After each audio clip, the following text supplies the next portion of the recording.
Mesdames et messieurs, bonjour et bienvenue dans ce bulletin d'information sur la radio-télévision communautaire RTC. Démarrons par cette révélation selon laquelle le Sénégal perd chaque année plus de 2 milliards de francs CFA à cause des vols de bétail.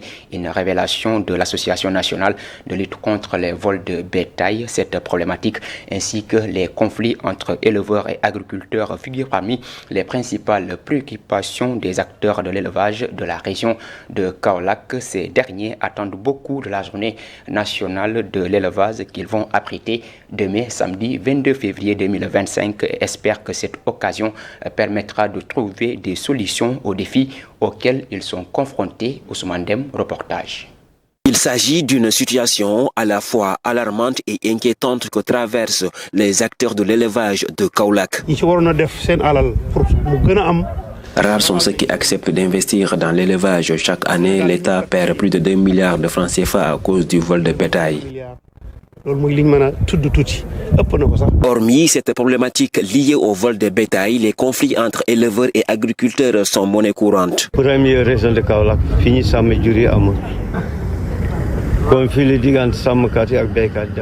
Dans toute la région de Kaolack, nous ne disposons pas d'espace dédié au pâturage. C'est pour cette raison que les conflits entre éleveurs et agriculteurs sont devenus fréquents.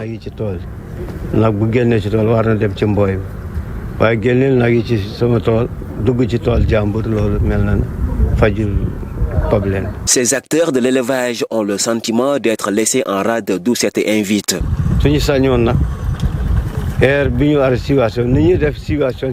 Nous attendons de l'État une subvention du secteur de l'élevage comme il le fait dans le secteur de l'agriculture, entre autres. Avec ce nouveau régime, les acteurs de l'élevage de Kaolack espèrent une résolution rapide de toutes leurs difficultés. Le ministère de l'Emploi et du Travail, en partenariat avec la ZIZ, a organisé un atelier de formation de 3 jours à l'intention des professionnels des médias. Cette session avait pour objectif de renforcer leurs compétences sur les enjeux des violences basées sur le genre et les droits à l'image. Dr Yacine Diagne, enseignante-chercheur au CESTI, revient sur l'importance de cette initiative dans une interview menée par Aïssatou Zinette Badji. L'atelier, l'objectif, c'était de former les journalistes de la région de Ziguinchor sur les enjeux des violences basées sur le genre et la désinformation en milieu professionnel notamment et la protection de l'intégrité de l'information, parce qu'on parle de plus en plus d'intégrité de l'information, parce que ce soit les journalistes du privé, du public ou des radios ou médias communautaires, ils font tous un service public, raison pour laquelle c'est la raison de notre présence. L'objectif, c'est de les former à mieux comprendre ces enjeux-là liés aux violences basées sur le genre. Je crois qu'ils ont compris les enjeux. Il y avait des quiproquos, des compréhensions sur le droit à l'image, surtout des victimes et des personnes sensibles, des femmes aussi en milieu professionnel, tout ce qui est lié aux violences, parce que souvent les gens ont tendance à penser que quand on parle de VBG, ça se limite au féminicide, au viol, mais dans le milieu professionnel, il peut y avoir des violences basées sur le genre, avec des violences psychologiques et autres. Et donc, je crois qu'ils ont bien compris les enjeux et ils vont en prendre compte lors de leur travail, en tout cas de restitution, que ce soit dans les reportages, dans les entretiens, et mieux traiter les victimes surtout.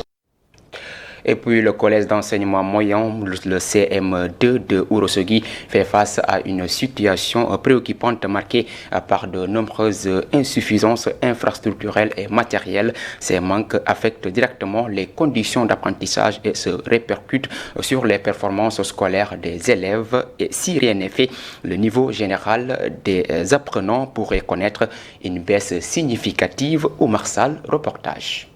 Situé à quelques kilomètres du centre-ville, le collège CM2 de Ourossogui a démarré ses cours dès le début de l'année scolaire. Cependant, l'établissement fait face à de nombreuses difficultés qui entravent son bon fonctionnement. Dans cette école, il n'y a pas d'eau ni de prof.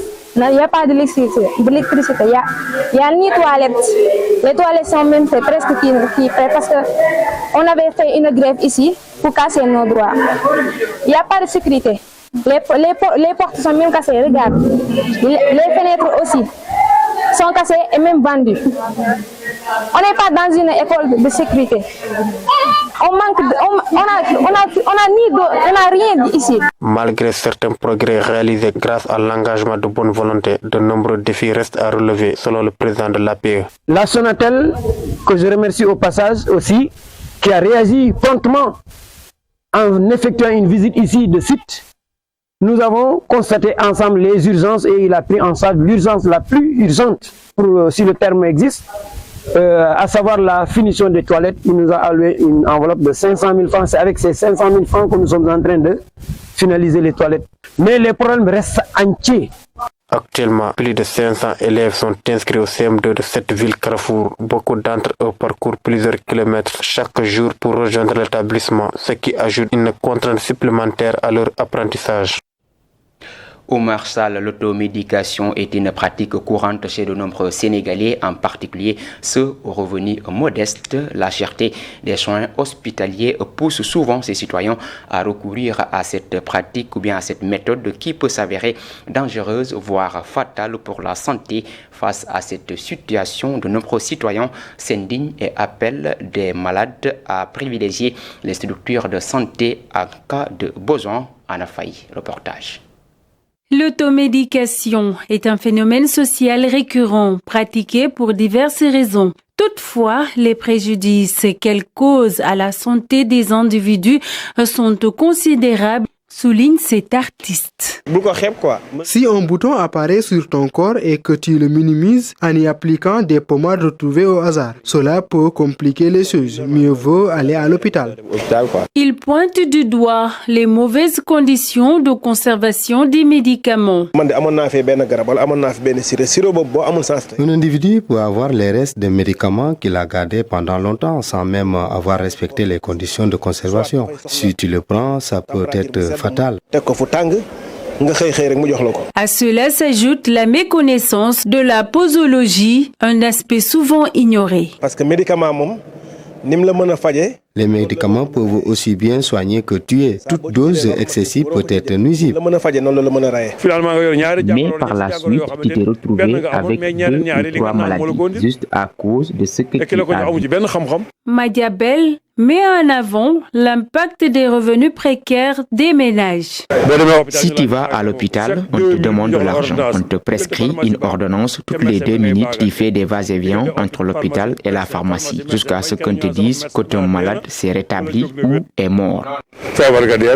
L'accès difficile aux médicaments et les frais élevés des soins hospitaliers poussent une grande partie des Sénégalais à recourir à l'automédication pourtant dangereuse pour leur santé.